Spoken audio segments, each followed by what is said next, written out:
For the transistor M1 in the circuit shown, ये M1 transistor दिखाया, okay, shown in the figure, mu NC oxide is equal to 100 microampere पर volt square दिया गया है, okay, इसकी value parameters basically, और W/L width to length ratio भी आपको दिया गया है 10, where mu n is the mobility of electron, C oxide is the oxide capacitance per unit area, okay, W is the width and L is the length, okay, so W/L जो as usual हम जब current equation लिखते हैं MOSFET की तो वहां पर इन सभी पैरामीटर्स को यूज करते हैं, तो इन्होंने बहुत भले आदमी तो सीधा उन्होंने बता दिया कि W है L है, बाकी आप सभी जानते हैं, ओके, आगे बढ़ते हैं। The channel length modulation coefficient is ignored, यानी यहां पर जो लैम्डा की हम बात करते हैं तो लैम्डा को यहां पर क्या कर दिया गया, इग्नोर किया गया, okay, lambda is ignored.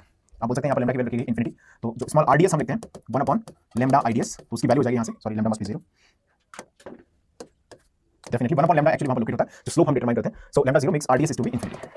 Clear है सभी को? तो ये इसमें बोला गया कि जो चैनल लेंथ मॉड्यूलेशन कोएफिशिएंट इसको इग्नोर किया जा सकता है, बिल्कुल। If the gate to source voltage VGS is 1 volt, यहां पर आपको VGS की वैल्यू दी गई है 1 volt, okay, 1 volt to keep the transistor at the edge of saturation, okay, यानी कि ट्रांजिस्टर को एज ऑफ सैचुरेशन पर रखने के लिए जो gate to source voltage needed है वो है 1 वोल्ट। क्लियर सभी, क्वेश्चन समझ में आ रहा है? Okay, then the threshold voltage of the transistor rounded off to 1 decimal places.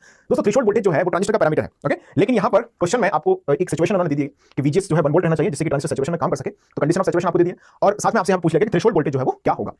Clear आप बात सभी को? यानी इस ट्रांजिस्टर के लिए जो पैरामीटर है थ्रेशोल्ड वोल्टेज वो आपसे पूछ लिया गया सर्किट में, जो कंडीशन होगी वो VGS की वैल्यू 1 वोल्ट होगी, उस कंडीशन के हिसाब से आपको यहां पर चलना चाहिए और हम आसानी से V थ्रेशोल्ड को डिटरमाइन यहां पर कर सकते हैं। तो इस क्वेश्चन को आसान नहीं बोला जा सकता, it's a moderate level question, okay, तो स्क्रीन को पॉज करना है और फटाफट से इस क्वेश्चन को नोट कर लें आप। गेट इलेक्ट्रॉनिक्स में 2021 में पूछा गया है, लिख लिया है सभी ने क्वेश्चन। चलिए आगे बढ़ सकते हैं। सबसे पहले हम बात कर लेते हैं कि यहां से शुरुआत से ही उन्होंने सैचुरेशन का जिक्र कर दिया है, तो हमें यहां पर जो करंट इक्वेशन है वो सैचुरेशन की ही यूज करनी चाहिए।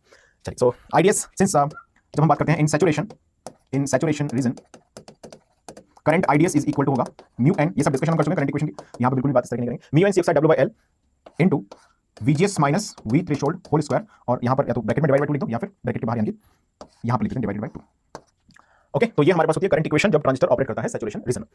बात इतनी समझ में आ गई, इसको इक्वेशन 1 मान लेते हैं। अब देखिएगा जरा इसमें हमारे पास क्या क्या पैरामीटर हैं जो नोन है, अगर आप ध्यान से ऑब्जर्व करते हैं इसको तो म्यू एन सी ऑक्साइड दिया गया है आपको, बहुत बढ़िया, W/L भी दिया गया है, क्लियर है, और VGS भी दिया गया है। क्या इन सब की वैल्यू को हम पुट करते हैं हमारे पास IDS की इक्वेशन आ जाएगी।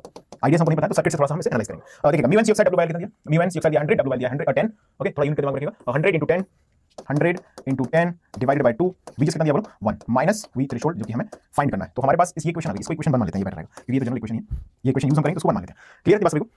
यहां तक इसको सॉल्व कर लेना, 1000/2 500 हो गया। अब जरा सर्किट पर वापस आते हैं, हमें IDS की इक्वेशन एक मिल गई है जिसमें VT है। अब हमारे पास अगर जो IDS है उसके लिए एक और इक्वेशन मिल जाए और कुछ ऐसा कॉमन सा रिलेशन हमारे पास हो जिससे कि हम V थ्रेशोल्ड को फाइंड कर सकें। V थ्रेशोल्ड की बात की गई है, सिंपल अप्रोच है क्वेश्चन की। चलेगा, अब जरा इसमें हम देखते हैं करंट IDS की वैल्यू कैसे निकाली जा सकती है। ध्यान दीजिए, इसके अंदर सिर्फ एक ही करंट फ्लो होता है, MOSFET के अंदर एक ही करंट फ्लो होता है IDS, ओके, इस ब्रांच में कोई करंट की गुंजाइश नहीं।